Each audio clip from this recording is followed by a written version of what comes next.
युक्तेन मनसा वयं देवस्य सवितुः सवे।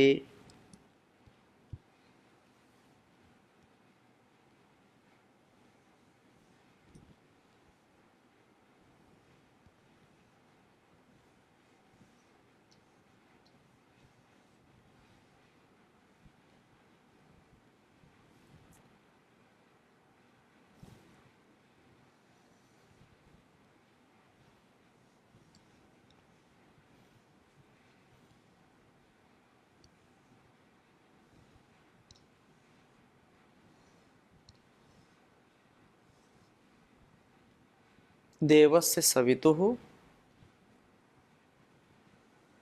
सवे।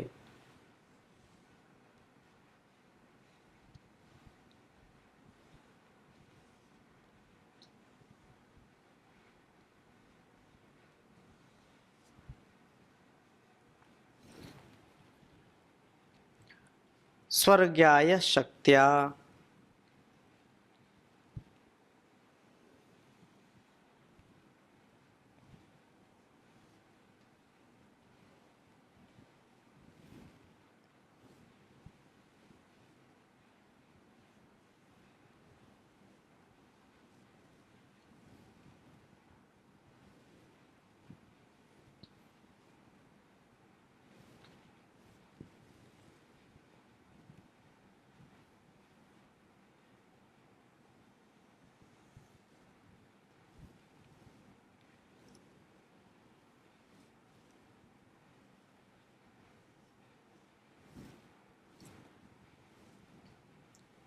स्वर्गाय शक्त्या।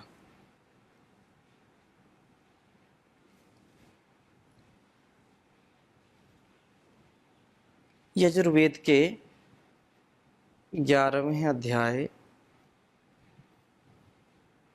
का ये दूसरा मंत्र है। ओम युक्तेन मनसा वयं देवस्य सवितुः सवे स्वर्गाय शक्त्या। ओम युक्तेन मनसा वयं देवस्य सवितुः सवे स्वर्गाय शक्त्या। जो पिछला मंत्र था उसमें मन को विषयों से हटा करके आत्म तत्व में लगाने का प्रतिपादन किया था, ऐसा उपदेश दिया था। यही वास्तव में योग कहलाता है। और कहा कि सा निश्चयेन योक्तव्यो योगो निर्विण्ण चेतसा। इस योग को अनिर्विण्ण चित्त से सदा करते ही रहना चाहिए। इस योग के द्वारा युक्तेन एकाग्र हुए मनसा मन से वयम हम सवितुः देवस्य उस प्रेरक दिव्य गुण के पुंज प्रभु की सर्वे जो सवे है वो प्रेरणा में अर्थात उसकी प्रेरणा के अनुसार शक्त्या यथाशक्ति स्वर्गाय स्वर्ग साधक कार्यों के लिए प्रयत्न करें। बहुत सुंदर बात कही है कि योग के अभ्यास से हमको अपने मन को स्थिर करने का प्रयत्न किया जाना चाहिए। मन की स्थिरता से, मन के संयम से, मन के अनुशासन से, मन के द्वारा जो अनुष्ठान है मर्यादा पालन का, उसके द्वारा हम स्थिरता को प्राप्त करते हैं। और यदि मन को स्थिर करने का प्रयत्न किया परंतु इस स्थिरता को यदि नष्ट न होने दें तो इसके लिए आवश्यक है कि हम इसे किन्हीं उपयुक्त कर्मों में लगाए रखें। अगर हम मन को कोई कार्य नहीं देंगे तो इसमें अपार सामर्थ्य है, अपार शक्ति वाला है ये मन। तो इसकी जो शक्ति है उसका हमको सदुपयोग करना चाहिए। हमको किसी न किसी काम में इसको ऐसे लगा करके रखना चाहिए जिससे यह व्यस्त रहे, क्योंकि खाली मन शैतान का घर, कुछ लोग ऐसा कहते हैं। तो यदि खाली मन होगा तो निसंदेह ये विषयों की तरफ जाएगा, यह आसक्ति जो संसार की है उस आसक्ति के साथ बंधेगा। हम इसको नष्ट ना होने दें संसार के व्यापार में, इसको उपयुक्त कर्म में लगाए रखें, या फिर विषय उन्मुख हों, हमें निरंतर भटकाने वाला यह हो जाएगा। मन की दिशा को ही बदला जा सकता है, इसे बिल्कुल समाप्त नहीं किया जा सकता। इसका वेग उत्तम कर्मों की दिशा में हो जाने पर यह सदा उन्हीं में लगा रहेगा और हमारे जीवन को स्वर्ग के तुल्य बना देता है। उत्तम कर्म वे ही हैं जिनकी प्रेरणा हमको प्रभु से प्राप्त होती है। अंतःकरण में जो उनका संदेश उतरता है, उपदेश उतरता है, उसको हम वैसा माने। और हम जब इस वस्तुतः धर्म की अंतिम कसौटी ही यह है कि हमारी जो अंतरात्मा है, तो हमारी अंतरात्मा को अर्थात अंतः स्थित जो प्रभु है उसको प्रिय लगने लगे। अतः मन को वश में करके हम अपनी ज्ञानेंद्रियों को इस ज्ञान प्राप्ति में लगा करके रखें। ज्ञान इंद्रियों से हम ज्ञान प्राप्त करें तो उनको उसमें लगा कर रखें। कर्म इंद्रियों को हम कर्म में, जो श्रेष्ठ कर्म में, उनमें लगा के रखें। तो जब व्यस्तता रहेगी, खाली नहीं होगा मन एक क्षण के लिए, तो यह इधर उधर विषयों में भटकेगा नहीं। उत्तम ज्ञानार्जन और उत्तम कर्मों का अनुष्ठान हम सदा करते रहें।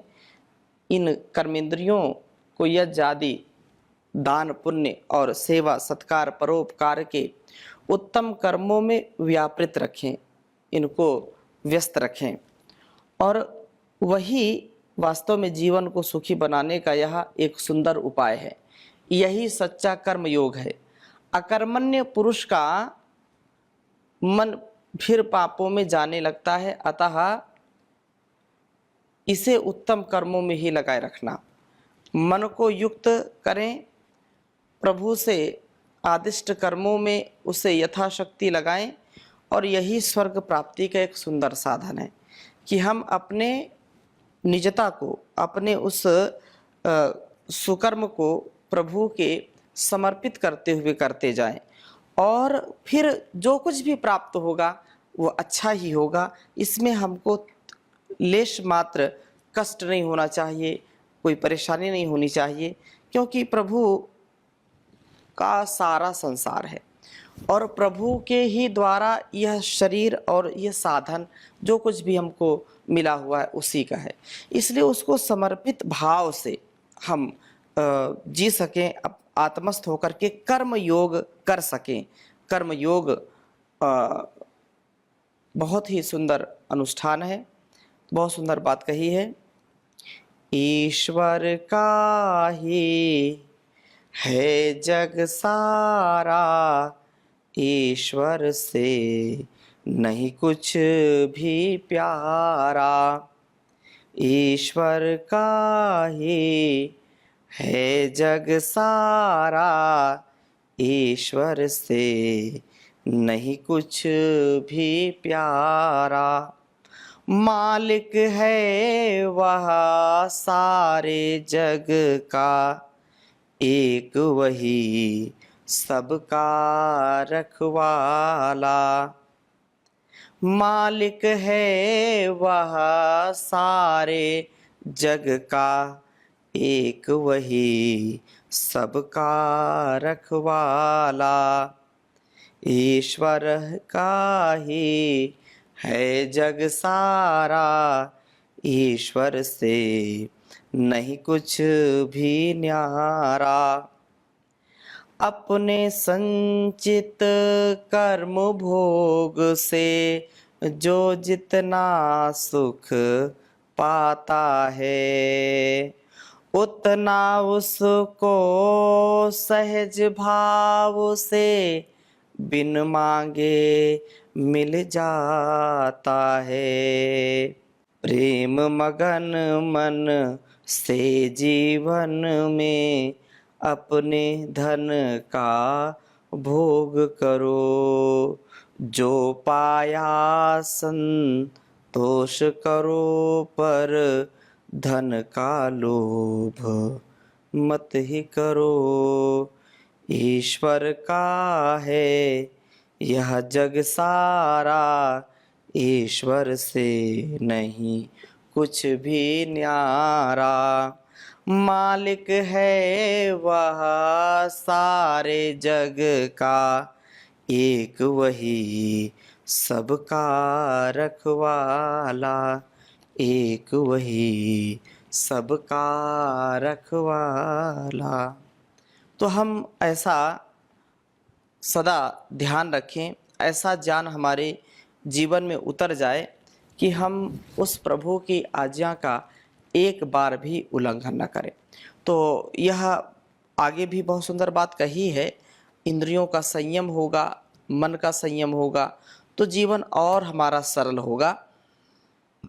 इसलिए तीसरे मंत्र में कहा, ओम युक्त्वाय सविता देवान् स्वर्यतो धिया दिवं, बृहज्योतिः करिष्यतः सविता प्रसुवातितान्।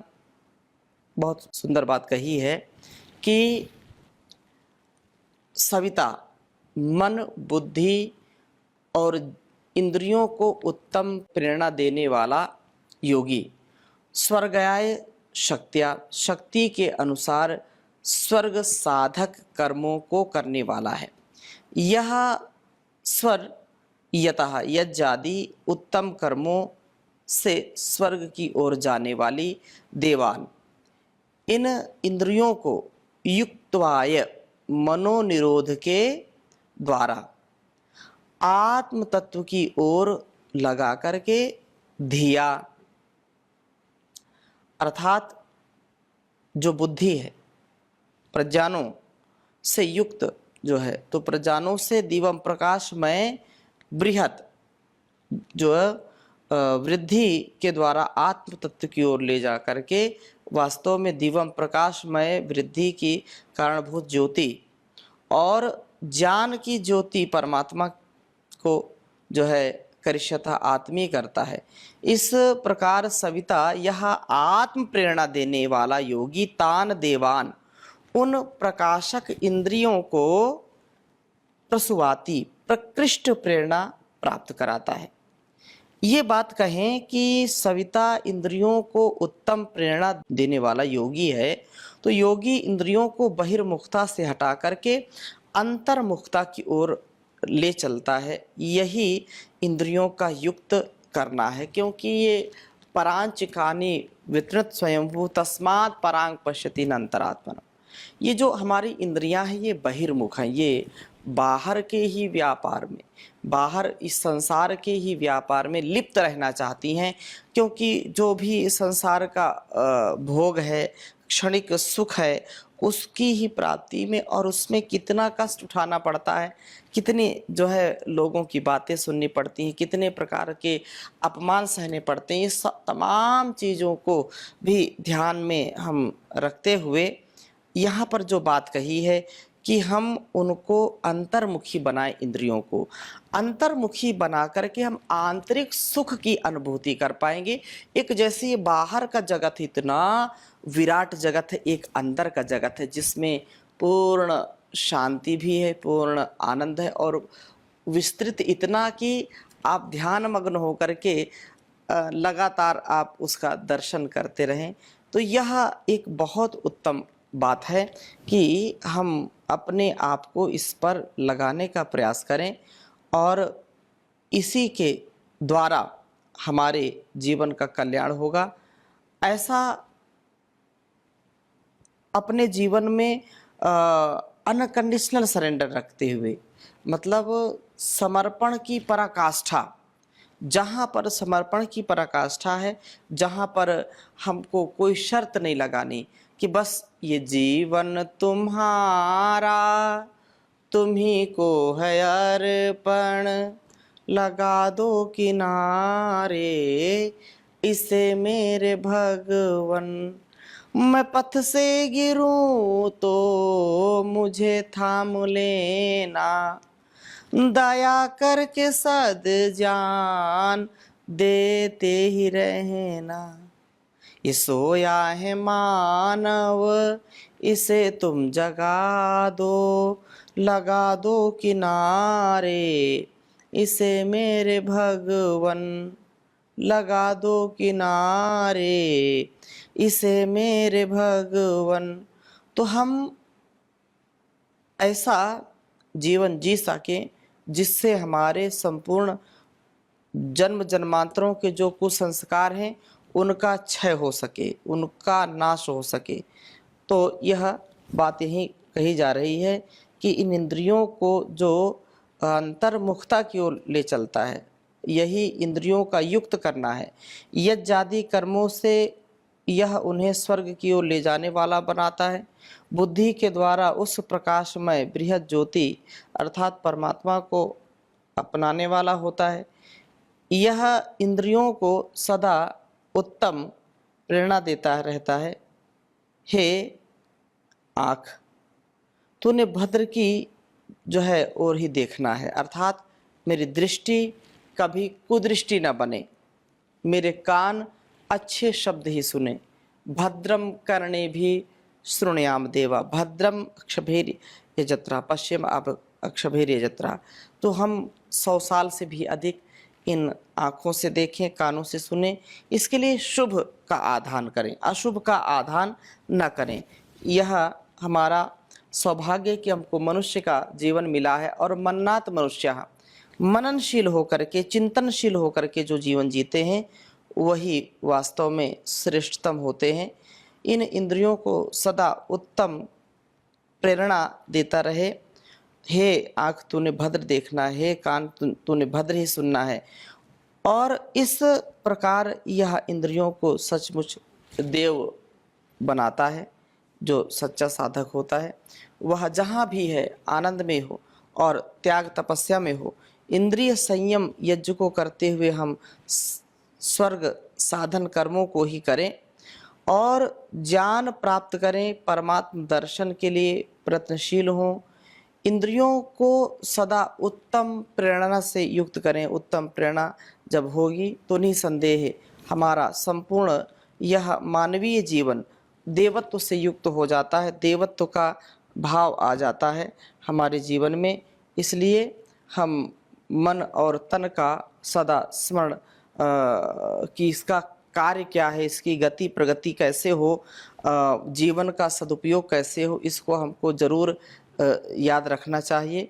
और ईश्वर की जो अनुभूति है, उसकी जो प्रेरणा है, उसका जो दर्शन है, उसके लिए सदा एक तड़प होनी चाहिए, एक विवेक वैराग्य पूर्वक जीवन जीने की कला होनी चाहिए। तुम्हारे दिव्य दर्शन की मैं इच्छा लेके आया हूँ, पिला दो प्रेम का अमृत पिपासा लेके आया हूँ। रतन अनमोल लाते लाने वाले भेंट को तेरी, मैं केवल आंसुओं की मंजुमाला लेके आया हूँ। जगत के रंग सब झूठे, तू अपने रंग में ही रंग दे। जगत के रंग सब झूठे, तू अपने रंग में रंग दे। मैं केवल यह महाबदरंग बना के लेके आया हूँ। मैं केवल यह महाबदरंग बना लेके आया हूँ। प्रकाशानंद हो जाए मेरी अंधेरी कुटिया में, तुम्हारा आसरा विश्वास आशा लेके आया हूँ। तुम्हारा आसरा विश्वास आशा लेके आया हूँ। ओम शांति शांति शांति।